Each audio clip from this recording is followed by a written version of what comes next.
We on the left have been pointing out since Donald Trump deployed the National Guard to Washington, D.C., that he could have done that on January 6, 2021. Him deploying the National Guard to D.C. in order to distract you from the fact that he likes to fuck children, it proves that he could have done so to stop a domestic terrorist attack against our Capitol building. That prompted the following comment from this person. Totally different set of regulations to deploy the Guard to Washington, D.C., to deploy the Guard to Capitol grounds. Require the Speaker. You're just like every Democrat, half-truths to fit a narrative. Wrong. Completely and utterly wrong.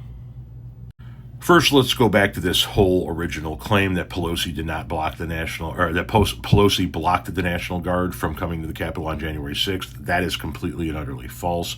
The claim is that the Speaker of the House, Nancy Pelosi, blocked the National Guard from coming to the Capitol during the January 6th insurrection. That's false.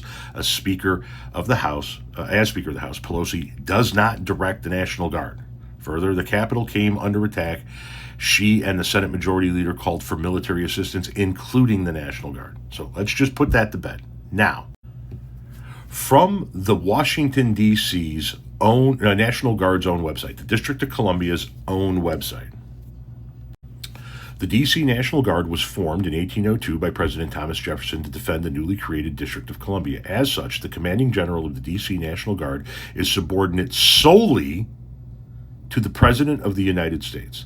This authority to activate the D.C. National Guard has been delegated by the President to the Secretary of Defense and further delegated to the Secretary of the Army. The D.C. National Guard is the only National Guard unit out of all 54 states and territories which reports only to the President.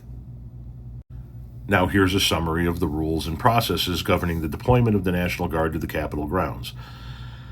Unlike state guards, which are under the command or in control of their respective governors, the D.C. National Guard is always under the direct control of the President, even when not federalized.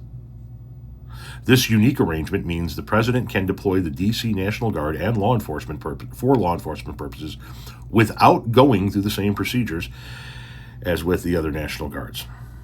So while the President does have to put in a request with governors of all the remaining states, he has direct control over the D.C. National Guard and can deploy them to the Capitol grounds. Also, if you bothered to look up the chain of command for the D.C. National Guard, you will see that at no point in time does the Speaker of the House come into play there. The Speaker of the House has absolutely no power whatsoever to deny National Guard troops from entering the Capitol grounds if the President deploys them. That's not a thing. You don't know what the fuck you're talking about. Try again.